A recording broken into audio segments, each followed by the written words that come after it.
안녕하십니까. KBS 9시 경남 뉴스입니다. 오늘은 윤석열 대통령 취임 1주년이 되는 날입니다. 국가 균형 발전과 지방 분권으로 지방 시대를 열겠다던 윤석열 정부 1년에 대한 경남의 여야 평가는 극명하게 엇갈리고 있습니다. 국민의힘은 지방정부와 소통이 잘 되고 있다고 강조했고, 민주당은 수도권 집중을 가속화했다고 혹평했습니다. 먼저 손원혁 기자입니다. 윤석열 정부의 6대 목표 가운데 하나는 대한민국 어디서나 살기 좋은 지방시대입니다. 어느 지역에 살든 상관없이 우리 국민 모두는 공정한 기회를 누려야 합니다. 지난 1년 국정 운영에 대한 평가는 엇갈립니다. 여당인 국민의힘 평가는 비정상의 정상화로 추격됩니다. 국민의힘은 윤석열 정부가 경남 경제를 제도약의 길로 이끌고 있다고 강조했습니다. 또 전임 정부에서 한 차례 열린 중앙지방협력회의를 3차례나 열어 지방정부와 소통한다고 평가했습니다. 지역별 현안을 신속하게 처리하는 모습을 보여줬습니다. 우리 윤석열 정부가 지방자치와 균형 발전에 임하는 진면목을 보여준 것이라고 생각합니다. 야권의 평가는 거대한 후퇴로 요약됩니다. 더불어민주당 경남도당은 올해 1분기 경남 인구 7,800여 명의 순유출은 지방을 홀대한 결과라고 지적했습니다. 또 부울경 메가시티, 민자도로 통행료 인하 등 공약도 지켜지지 않고 있다고 혹평했습니다. 오히려 수도권 규제 완화를 통해서 첨단 산업 및 인구의 수도권 집중이 이루어지고 있고 수도권 일국화를 가속화시켜서 정의당 경남도당도 현 정부가 수도권 집중 투자로 지방 소멸을 부추기고 있고 노동자 탄압에 앞장선다고 비판했습니다. 지방은 또 각자 대생하고 있고 지방 분권이나 균형 발전에 대한 뚜렷한 전략 그리고 대책, 정책들이 좀 전혀 보이지 않는다. 한편 현 정부의 지방 분권과 균형 발전을 끌고 갈 지방시대위원회 출범이 늦어지고 2차 공공기관 이전도 아직 가시화되지 않고 있습니다. KBS 뉴스 손원혁입니다. 윤석열 정부 출범 이후 경남 경제의 변화도 짚어봅니다. 경남의 주력 산업인 방위산업과 원전산업에서 수출 성과와 회복세가 두드러지고 있는데요. 하지만 우주항공청 설립 등 경남의 우주항공 분야는 대통령의 조속한 공약 이행이 과제로 남았습니다. 계속해서 천현수 기자입니다. 창원 현대로템의 K2 전차 조립 공장은 지난해 말부터 완전 가동입니다. 폴란드 K2 전차 수출 1차분 180대 제작을 위해서입니다. 한화 에어로스페이스의 K9 자주포 공장도 가동률을 최대치로 끌어올렸습니다. 지난해 8월부터 K2 전차 1000대, K9 자주포 640문, FA-50 경공격기 48대의 수출 계약이 체결됐습니다. 러시아, 우크라이나 전쟁 영향을 감안해도 적지 않은 실적. 경남 방산협력업체 200여 곳도 모처럼 공장 가동률을 높였습니다. 지금 올 말까지는 중소기업들은 지금 풀 가동을 해야 될 그런 상황입니다. 그래서 생산량도 많아질 수밖에 없고 근무 시간도 많이 늘어나고 하니까 침체기를 겪었던 원자력 발전 산업도 점차 회복세입니다. 오는 15일에는 신한울 원전 3, 4호기 주기기 제작이 시작됩니다.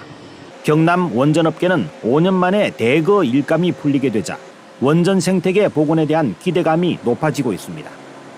기계 업종이랑 전기전자 업종이었는데 최근에는 방산, 원전 이 희소식이 사실은 이제 지역 산업의 활기를 조금 불어일으키고 있다 이렇게 볼 수 있을 것 같습니다. 관심은 윤석열 정부의 경남 공약이었던 우주항공 분야.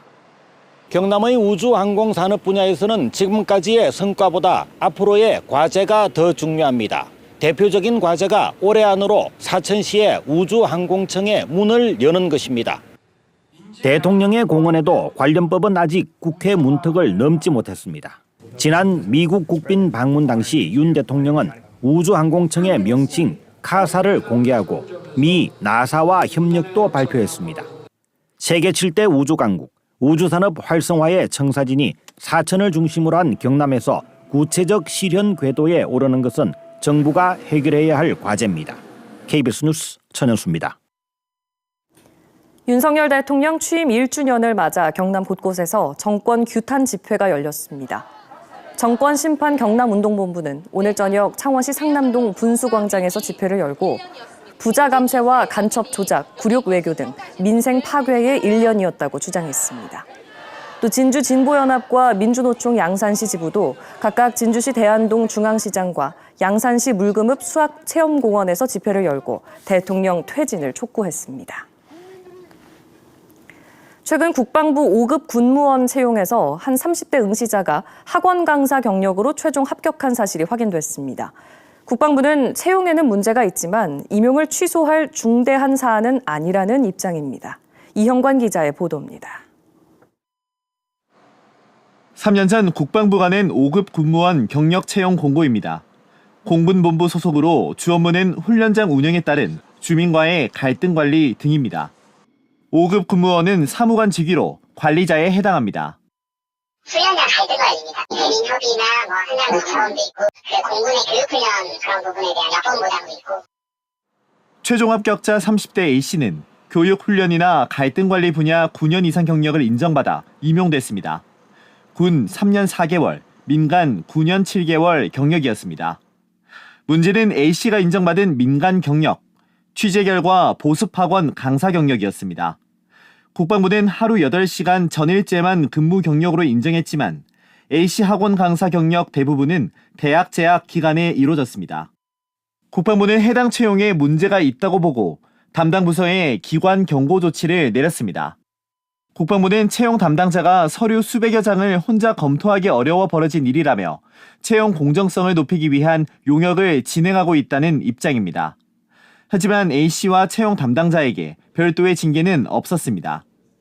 국방부는 임용 취소까지 갈 중대 사안이 아니라며 절차상 종결된 사건이라고 밝혔습니다. A씨는 현재 해당 부서에서 3년째 사무관으로 근무 중이며 국방부는 A씨에 대한 수사가 증거 불충분을 이유로 혐의 없음으로 끝이 났다고 밝혔습니다. KBS 뉴스 이형관입니다. 100억 원대 임금을 받지 못한 진주의 한국국제대학교 교직원들이 대학의 파산을 신청했습니다. 교육부도 대학과 법인에 대한 감사에 착수했는데 최종 결론이 나올 때까지 긴 시간 학생들의 학습권 침해가 우려됩니다. 박기원 기자입니다. 경남 진주의 4년제 한국국제대학교. 엘리베이터는 1년 넘게 운행을 멈췄고 동아리방에는 먼지가 수북이 내려앉았습니다. 이 대학이 지난 5년간 교직원들에게 미지급한 임금은 110억여 원. 전현직 교직원 등 50여 명은 지난 3일 법원에 학교 법인을 상대로 파산 신청을 했습니다. 구체적으로 방안을 아마 제출하게 될 것입니다. 실현 가능성이 없다고 판단을 한다면 이제 파산 신청이 인용이 될 가능성도 있습니다. 파산 신청이 인용되면 법인 재산을 강제 매각한 대금으로 체불 임금을 일부 보전받을 수 있습니다. 파산이 이런 거 다 공지를 해준 적은 따로 없어가지고 불안해서 다른 애는 다 불안해할 거예요. 근데 학교 측은 대책 논의를 시작도 안 했습니다. 법인에 등기부 등재 안 돼가 있어요. 이사장님이 건강이 지금 안 좋죠. 논의가 안 되는 거죠. 대학 총장도 1년 넘게 공석입니다. 파산 신청과는 별개로 교육부는 한국국제대와 학교 법인에 대한 종합감사를 진행하고 있습니다. 임금 체불 외에도 법인 회계 부정 여부 등을 들여다보고 있습니다. 감사 결과에 따라 시정 요구부터 최악의 경우 학교 폐쇄까지 가능합니다. 앞서 2017년 교육부는 150억 원대 임금 체불과 부실 경영이 적발된 전북 서남대에 학교 폐쇄 명령을 내렸습니다. 고의중과실로 의무를 위반했거나 시정 요구가 제대로 이행되지 않았을 때 배교가 되니까 감사를 해보면 결과가 나오지 않을까요? 법원 파산 결정이나 학교 폐쇄 명령이 내려지면 재학생들은 관련법에 따라 인근 대학으로 특별 편입학되지만 학습권 침해 우려는 여전합니다. KBS 뉴스 박기원입니다.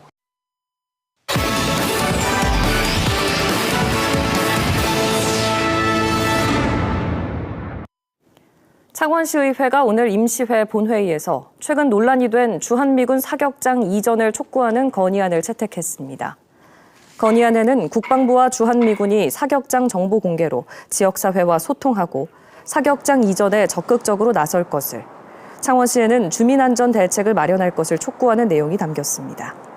이번 건의안은 대통령과 국방부 장관, 한미연합사령관과 경남지사 등에게 전달될 예정입니다. 경남 조선업 도약센터가 오늘 거제시 고현동 거제 조선업 희망센터에서 개소식을 열고 본격적인 운영을 시작했습니다. 경남 조선업 도약센터는 조선업에 특화된 취업 상담과 특강, 채용 박람회 등 고용 서비스를 제공합니다. 또 석 달 이상 조선업 근로자에게 취업 정착금 100만 원을 지원하고 기존 조선업 플러스 일자리 사업과 연계를 위한 안내도 합니다.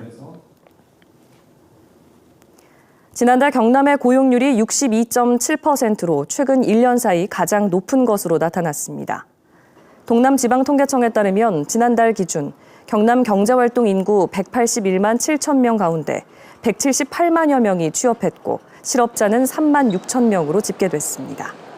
지난해 4월 대비 고용률은 0.9%포인트 올랐고 실업률은 1.4%포인트 내렸습니다. 고용 유형별로는 고정임금 근로자가 늘었고 비임금, 일용직 등은 줄어 고용의 질이 개선된 것으로 나타났습니다. 진주 무림페이퍼 공장에서 20대 노동자가 끼임 사고로 치료를 받던 중 나흘 만에 숨졌습니다. 경찰에 따르면 A씨는 지난 6일 오후 5시쯤 가동 중인 종이 코팅 설비의 오염물질을 제거하는 작업을 하던 중 이송장치와 실린더 사이에 몸이 끼이면서 병원으로 옮겨져 치료를 받아왔습니다. 고용노동부도 중대재해처벌법과 산업안전보건법 위반 여부를 조사하고 있습니다. 경찰이 보건 과정에서 문화재 훼손으로 논란이 일었던 김해 구산동 고인돌과 관련해 오늘 허성곤 전 김해시장을 참고인 신분으로 조사했습니다. 경남경찰청 광역수사대는 2021년 당시 사업을 추진했던 허 전 시장을 상대로 문화재청과의 협의가 누락된 배경 등을 조사한 것으로 전해졌습니다. 지난해 8월 문화재청은 매장문화재 보호법 위반 혐의로 김해 시장을 고발했고 현재까지 공무원 3명이 입건됐습니다. 창원지법 마산지원은 지난해 6일 지방선거 과정에서 공직선거법 위반 혐의로 재판에 넘겨진 진상락 경남도 의원에게 벌금 70만 원을 선고했습니다. 진 의원은 국민의힘 공천 신청만 한 상태에서 도의원 공천이 확정된 것처럼 오인할 수 있는 문자 메시지를 발송해 허위 사실을 공표한 혐의로 기소됐습니다. 재판부는 문자 메시지의 내용이 진 의원에게 유리하게 작성됐지만 실제 공천을 받아 결과에 영향이 크지 않았다고 판시했습니다.